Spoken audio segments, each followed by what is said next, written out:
Fala pessoal, sejam muito bem-vindos ao meu canal de notícias.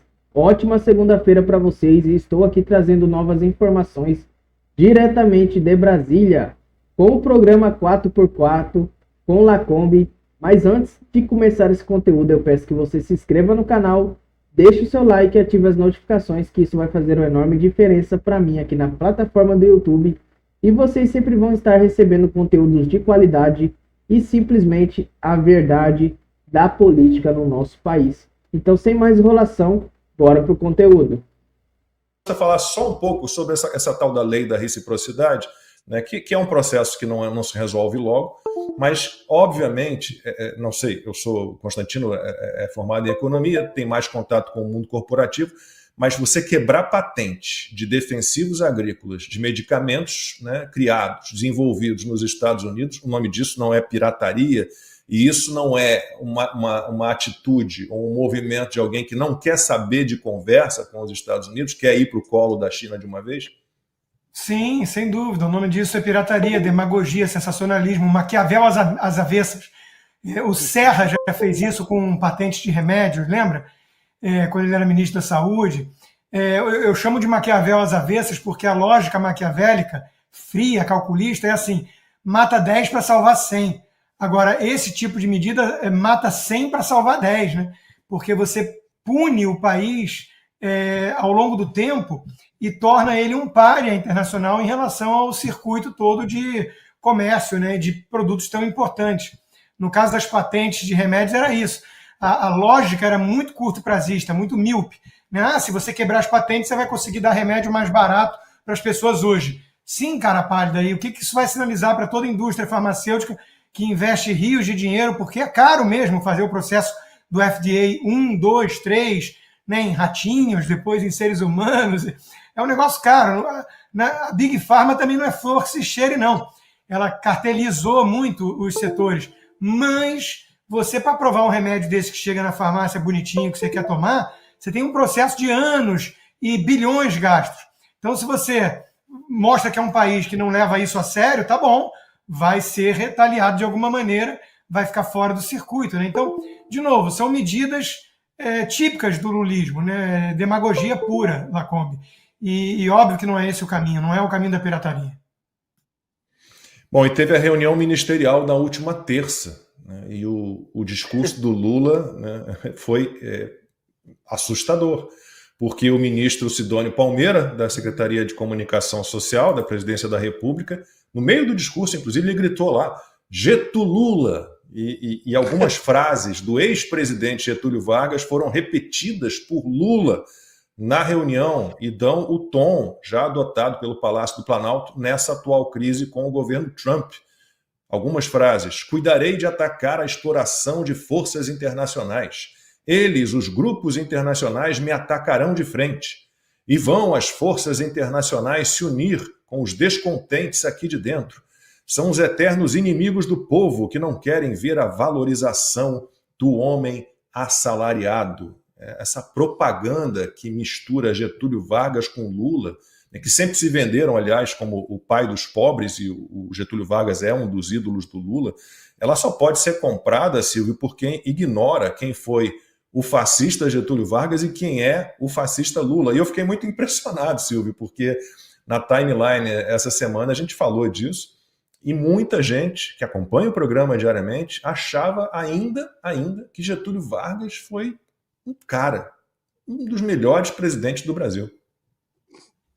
O desconhecimento da história. Esse é o problema do Brasil, né? O brasileiro, ele não conhece a sua própria história. Ao contrário, por exemplo, vocês três estão nos Estados Unidos. A população americana, guardadas devidas proporções, imagino eu, em determinados estados, mas a população americana tem orgulho e conhece muito mais a sua história, a história dos seus presidentes, conhece os federalistas, sabe quem foi o primeiro presidente, quem foi o quarto, quem foi o terceiro, e como é que a história foi erguida, os pilares da maior Constituição que temos, né? Depois da Magna Carta Libertatum, de 1215, que é a carta britânica. Eu acho que a carta americana e a sua primeira emenda é algo que o mundo se espelha, mas o americano sabe disso, o brasileiro não.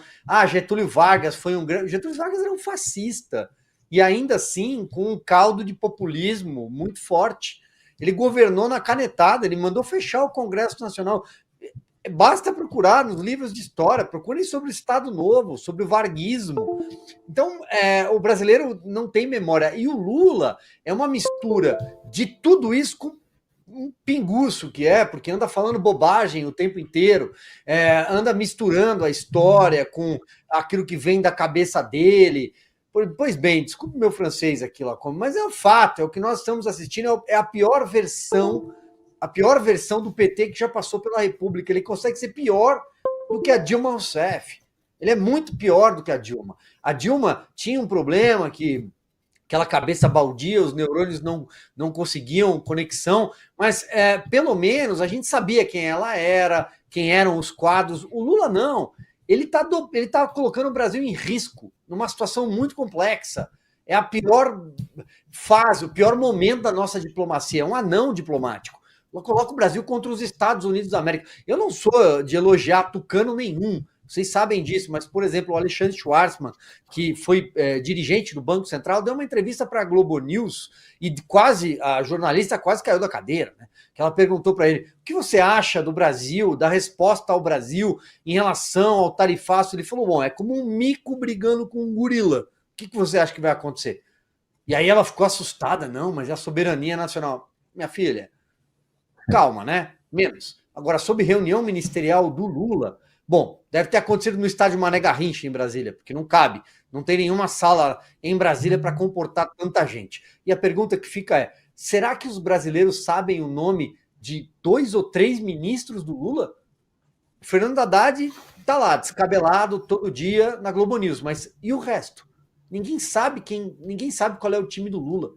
É muito ruim, muito ruim. E precisa estudar um pouquinho de história, né? Para compreender que o Lula mistura Getúlio Vargas com outras substâncias que eu falei aí.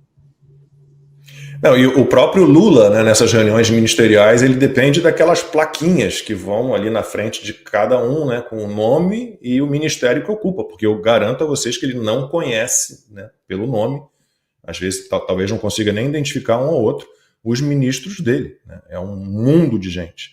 E a presidente do México, a Cláudia Sheinbaum, que é de esquerda, tá, disse a jornalistas que não está pensando no acordo de livre comércio com o Brasil, mas sim em um acordo de colaboração e cooperação em certas áreas. Ela se reuniu na quinta-feira com o vice-presidente Geraldo Alckmin e ele, por sua vez, disse que a reunião de trabalho com a presidente do México foi muito proveitosa e que o Brasil e o México estão mais próximos. É claro que o Alckmin não comentou que o México, isso é óbvio, né, tem mais interesse de estar perto dos Estados Unidos e que não vai se arriscar numa aproximação com o Brasil do PT. ¿Se ha planteado la posibilidad de firmar un acuerdo comercial como el que se tiene con Estados Unidos y Canadá? No, no sería el objetivo. ¿Hay algún Tenemos acuerdos de complementariedad. Lo que haremos es tratar de actualizarlos, porque se firmaron hace más de 20 años. Pero no estamos planteándonos un acuerdo de libre comercio en este momento. Es un acuerdo de complementariedad. Brasil produce y tiene tecnología en ciertas áreas que le interesan a México y también nosotros tenemos desarrollo en ciertas áreas que le interesan a Brasil. Recuerden que se reunieron los empresarios, no solamente el vicepresidente de Brasil y Relaciones Exteriores, Economía, Energía, sino también hubo reunión entre empresarios para ver si puede haber alguna complementariedad. Y ahí pues vamos a hacer un resumen de las reuniones que se han tenido, los acuerdos que se pueden alcanzar, pero sí, en efecto, como bien dice el secretario de Economía, no estamos pensando en un acuerdo de libre comercio, sino más bien de colaboración y cooperación en ciertas áreas. A gente ouviu então a presidente do México e antes dela o que seria o ministro da Fazenda do México, Ana, e o pária internacional, quem era? Jair Bolsonaro. Não, sabe o que é curioso nessa entrevista da presidente do México? É a educação e a volta que ela dá para falar, não, não queremos nada com o Brasil, não queremos nada com Lula, foi muito educada, disse ali, fizemos reuniões e vamos produzir um relatório e tal, mas basicamente aquele assim, não queremos nada com o Brasil. Nós já temos problemas demais, agora nós vamos nos alinhar comercialmente com o Brasil, que está alinhado com a Rússia e pode sofrer sanções indiretas por parte do presidente Donald Trump e também da OTAN, o Brasil que está alinhado com o Irã, o Brasil que vive, o Lula que vive batendo no presidente Donald Trump, o homem mais poderoso do planeta, presidente da nação mais próspera e rica do planeta, gostem ou não dos Estados Unidos, é fato. Não, obrigado. A gente vai continuar por aqui mesmo. Ou seja, enquanto isso, nós temos fotos, você acha na internet, presidente Bolsonaro e Felipe Martins, por exemplo, dentro do Salão Oval, várias fotos em várias ocasiões, conversando, discutindo tarifas. E numa recente entrevista, o próprio presidente Donald Trump disse que ele gosta do presidente Bolsonaro, mas que ele é tough, que ele é duro para discutir, né, tarifas, mas que ele gosta disso, que ele gosta de conversar com o presidente Bolsonaro. O negócio não é simplesmente baixar a cabeça para os americanos e falar, não, sim senhor, o que vocês quiserem. O Donald Trump disse, não, era difícil você sentar e discutir com o presidente Bolsonaro, ele era duro, ele ama a sua gente, o seu povo. E hoje, quem é o Brasil? Hoje é o Brasil alinhado com o Irã, que recebe cartinha do Hamas. Brasil que nem o México, um governo de esquerda, nem o México com um governo de esquerda quer sentar no mesmo sofá do Brasil. E como você disse, Lacombe, mas o pária, quem estava sozinho era o presidente Bolsonaro. É por isso que isso não é um julgamento. A partir de terça-feira, nós não veremos um julgamento. Nós veremos uma perseguição, porque antes nós tínhamos um governo e é disso que eles têm medo.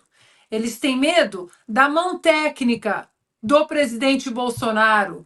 Eles têm medo de todos aqueles que estiveram com o presidente Bolsonaro e que estavam trazendo o real progresso para o Brasil, como o Felipe Martins, que era o assessor para assuntos internacionais e que tinha várias portas abertas para o Brasil. Hoje, quem está abrindo as portas para o Brasil no mundo? Quem? A Rússia, a China, o Irã, essa turma. E o deputado Eduardo Bolsonaro afirmou na sexta-feira, em entrevista ao Metrópolis, que gostaria de se candidatar à presidência da República se o pai dele não puder disputar a eleição. Nos Estados Unidos, o parlamentar mencionou a possibilidade de realizar uma campanha virtual. Mas eu acredito que existe espaço para você tentar uma candidatura à direita. Por que a gente tem que se compor antes disso? Não tem problema, vamos ao público, vamos ao escrutínio público e deixe que o povo, né, escolha quem entender melhor. Agora, se o meu pai não puder se candidatar, eu gostaria de sair candidato. Se o Tarcísio vier para o PL, o que vai acontecer? Eu não terei espaço. Eu estou no meu terceiro mandato, eu sei como é que a banda toca. Então eu teria que ir para outro partido. Espero que esse outro partido também não venha tentar derrubá-lo. E o governador de São Paulo, Tarcísio de Freitas, afirmou que concederia um indulto a Jair Bolsonaro como primeira medida se fosse eleito presidente. A declaração foi feita em entrevista ao Diário do Grande ABC. O Tarcísio disse exatamente o seguinte: na primeira hora, primeiro ato, porque eu acho que tudo isso que está acontecendo é absolutamente desarrazoado. Eu não sou candidato à presidência, vou deixar isso bem claro, mas todo governador de São Paulo é presidenciável pelo tamanho do estado, um estado muito importante. O Tarcísio de Freitas confirmou que vai participar do ato de 7 de setembro, domingo que vem, tá, gente? Domingo que vem, na Avenida Paulista. A manifestação organizada pelo pastor Silas Malafaia, no Dia da Independência, tem como foco o apoio ao ex-presidente Jair Bolsonaro e o lema é, mais uma vez, Reaja Brasil. Consta, infelizmente, a gente tem visto vários governadores, Tarcísio, Caiado, Zema, Ratinho Júnior, todos eles ali querendo o espólio, né, do Jair Bolsonaro. Quando, na minha cabeça, o correto seria todos eles estarem unidos e dizendo, olha, eleição sem Bolsonaro não é eleição e não vamos falar de pré-candidatura de ninguém enquanto isso não for levado adiante. Seria, pelo menos, o papel mais correto, mais ético, mais justo para esses governadores que almejam aí uma candidatura à presidência. E para o próprio filho, né? Eu acho que toda hora que eu vejo alguém lançando já uma candidatura em cima do espólio, como você colocou, do Jair Bolsonaro, eu lembro do Mark Twain, né? Que avisou que as notícias de sua morte eram um tanto precipitadas. Bolsonaro está vivo, ele é o maior cabo eleitoral da direita, ele está inelegível por uma razão ridícula e a pressão toda deveria ser em acabar com essa farsa e considerar que só há eleição legítima se o nome de Jair Bolsonaro estiver nas urnas. Não vamos aceitar nada diferente. Aí depois a gente vê, né? Eu tenho um senso de sobrevivência e pragmatismo. Eu não acho que qualquer um é indiferente, né? O Tarcísio, eu tenho várias críticas ao Tarcísio, principalmente a postura dele em relação ao STF, muito cordial, digamos assim, achando que vai convencer com diálogo e que não se bate de frente, se une a eles. O Tarcísio é o governador do estado mais importante do Brasil. É uma voz importante para o nosso lado se ele estivesse subindo o tom e falando contra Alexandre de Moraes, como o New York Times já está falando, meu Deus. Né? O New York Times. Então, eu acho que podia, sim, estar fazendo muito mais pelo país. Mas é óbvio que o Tarcísio e o Lula não são indiferentes para o futuro do Brasil. Né? Então, isso tem que ter bom senso. Agora, o que eu queria comentar sobre isso, principalmente pegando carona na fala do Eduardo Bolsonaro, é que quem parece ter lançado a candidatura do Eduardo Bolsonaro foi o Globo. O Globo fez uma longa reportagem hoje, dizendo, na manchete, com surf, futebol e chopadas, o passado nada político de Eduardo Bolsonaro, o He-Man do Rio. E quando eu vi a manchete e fui ler a reportagem, eu falei, meu Deus do céu, o cara era um jovem que levava uma vida normal, queria saber de jogar bola com os amigos, tomar chopp e fugir da política, com quase 30 anos de idade, enquanto os irmãos já estavam na política. Pô, esse cara tem meu voto. Esse cara tem meu voto, além do que ele está fazendo pelo país. Lá com o Trump, na diplomacia toda e tudo. Mas o cara tinha uma vida normal. Era um cara que estava preocupado em ser feliz, em viver sua vida e não em fazer militância que nem o Lindinho e companhia com 20 anos, cara pintada, viva comunismo, qualquer coisa do tipo. Pô, que bom! Por mais gente normal que chegue tardiamente na política. Isso é melhor do que o político profissional que nem o Hugo Mota, é ou não é? Com a família toda encalacrada aí na política. O Silvio que sabe de cabeça todos os nomes, né, dos avós, tios. Então, eu acho que o Globo quer que mais gente vote em Eduardo Bolsonaro, só pode ser. É isso aí, pessoal. Esse foi o conteúdo de hoje. Mais uma vez eu peço que você se inscreva no canal, deixe o seu like e ative as notificações, que isso vai fazer enorme diferença para mim aqui na plataforma do YouTube. Muito obrigado por ter assistido até o final e até o próximo conteúdo.